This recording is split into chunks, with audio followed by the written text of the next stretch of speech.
Live long and prosper, YouTube. Welcome to my random thoughts on Thursdays, and this week I'm going to talk about why I actually liked Star Trek Voyager.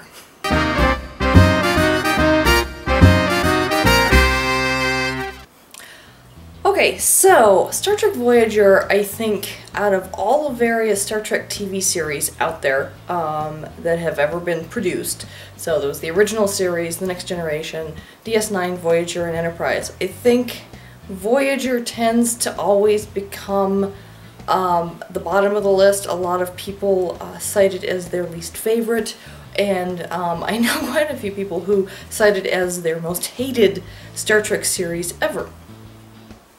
And to be perfectly honest, I've never agreed with that. I recall really enjoying the series when it was on, and then recently my husband and I, we've been kind of binge watching a lot of stuff off of Netflix. We just finished Enterprise and DS9, and of course he is one of those who hates Voyager, and I know many of other people do as well.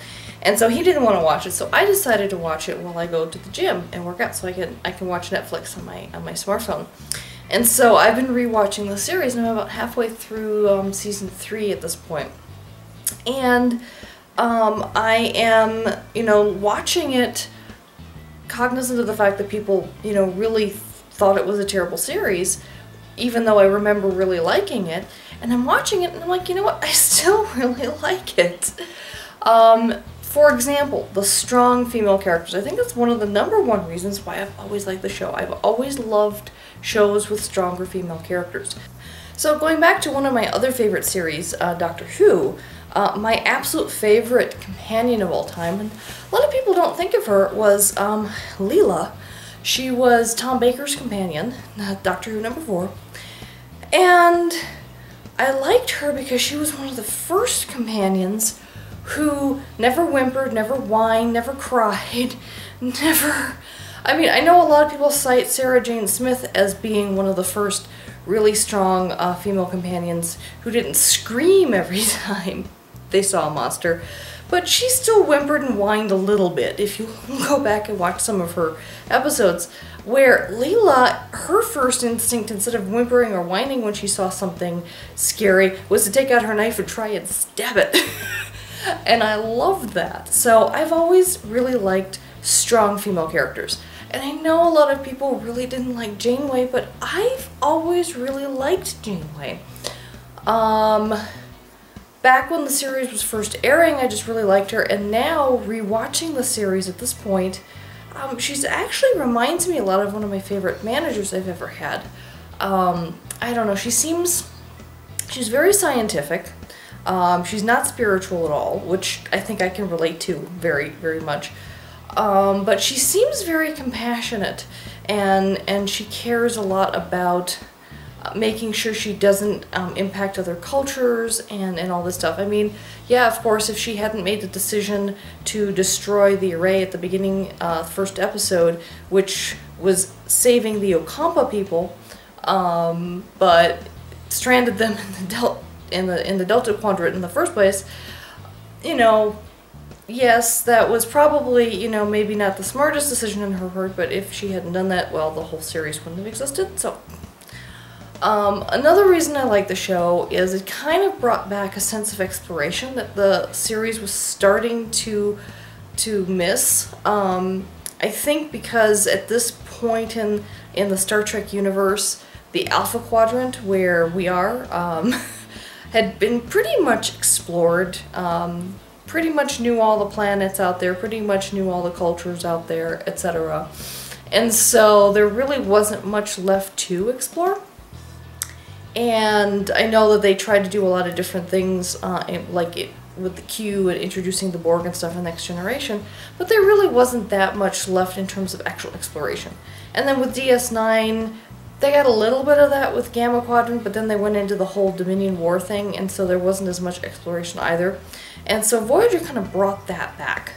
And that's one of the reasons I've always loved Star Trek in the first place. Why I fell in love with the original series when I saw it as a kid was because of all the exploration that they did, the new planets, the new aliens, the new cultures that they visited and things. And it was just fascinating. And so Voyager, while trekking through the Delta Quadrant to get back home, they had to stop. I mean, they needed food, they needed energy sources, that kind of thing. And so they had to occasionally stop and, well, gee, we might as well explore this planet while we're here. And so I've always loved, especially when they're doing episodes like that, where they're exploring other alien cultures and that kind of thing. Those are a lot of my favorite episodes. My other favorite episodes, of course, are time travel, and Voyager had a ton of time travel stuff. That's another reason why I really liked Enterprise. Enterprise, because there was some time travel in there as well. And it's one of the reasons I love Doctor Who.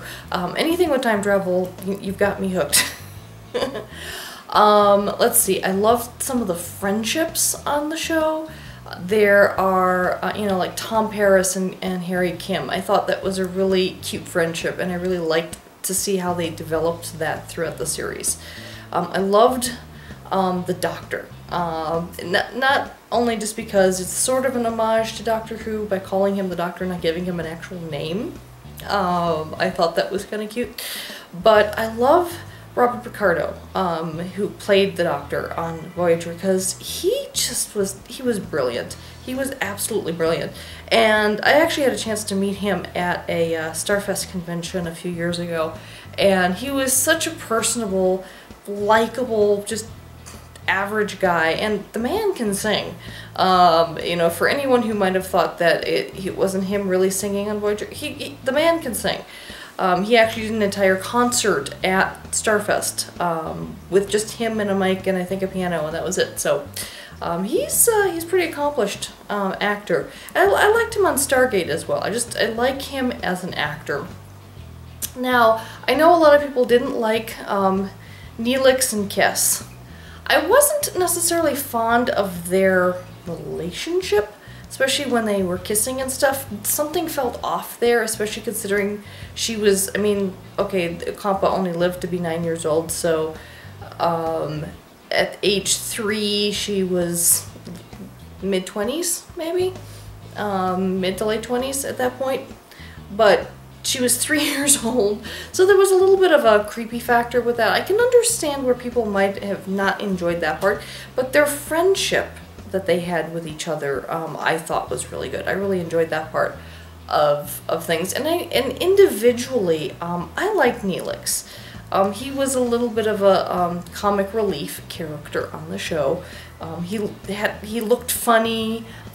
He had very funny mannerisms and things. People hated his cooking, but they still let him keep cooking.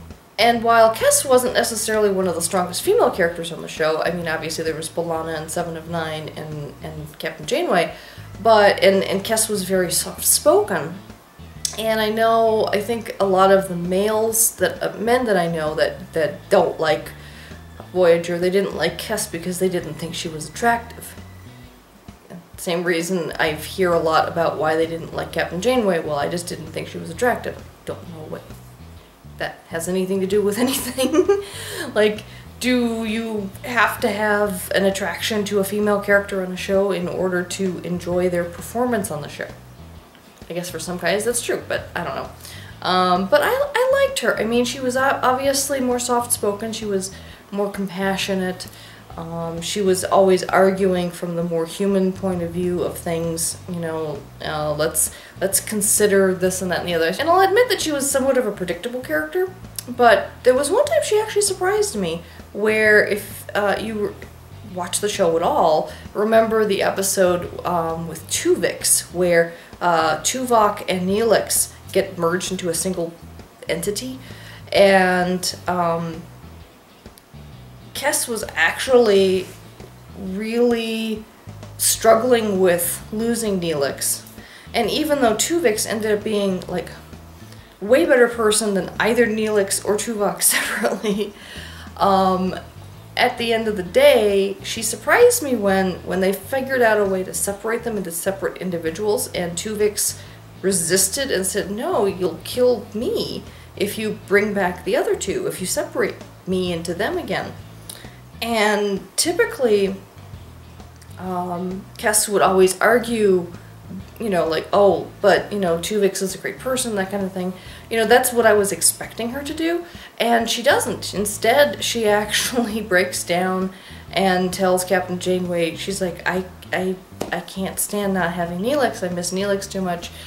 I'm okay with you doing this. And Janeway actually ends up forcing Tuvix to undergo the procedure to separate him back into Neelix and Tuvok. And I know there's a lot of emotional conflict in that episode, and may not be the most shining moment that Janeway ever had. And you can kind of see that she's very conflicted by her decision as she's making it. Even to the point where once she sees that the procedure has been successful, she kind of makes a beeline out of the sick bay because she's upset over the fact that she had to even make this decision and things. And I kind of felt bad for her. I really did. Because, I mean, what do you do? I mean, you either condemn your original crewmates to a kind of death because you kind of lose them with this combined person. You gain this wonderful new combined person, but yeah, it's just it's a very conflicting episode, and it's a very emotional thing. And but I don't know. I just I thought it was one of the deeper episodes, and I really enjoyed it. Anyway, so I know I'm rambling again, but I really do enjoy Voyager, and I don't find the faults that people do. I mean, some people say that Tom Paris was a very shallow character, but I actually really like his character. And I like Janeway. I'm not sorry necessarily that they ultimately replaced Kes with Seven of Nine. Ultimately, I think that was probably a good decision. Seven of Nine definitely had a lot more depth to her character.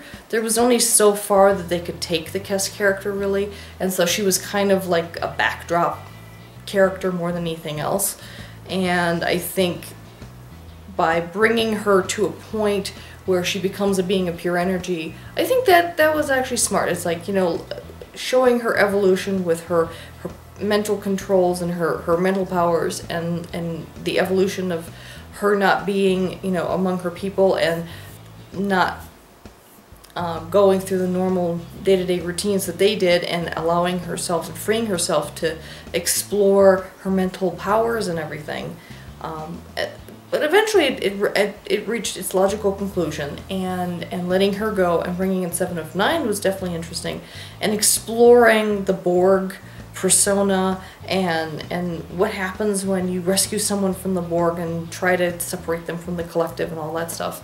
I thought those were really fascinating episodes as well. So anyway, that is why I like Voyager, because I don't know, there was a lot of stuff I really liked about it, and there's very, very little I didn't like. Bottom line. Hate me if you want, that's okay. So my fitness update this week, I just went today. Today's Thursday, and so I've been twice this week. I have to go at least one more time, and I'm hoping to go Friday and Saturday so I can get in 4 times this week. And I've been still doing 45 minutes each time, so I'm doing really good. My husband and I are on a little bit of an eating diet right now, recommended by his trainer, so he's in his cutting phase of his fitness. So I'm going to joining him, just reducing the amount of calories I consume compared to what he's eating. So anyway, thanks for joining me this week. If you like my videos, please like them, please share them and subscribe, and until next week, live long and prosper.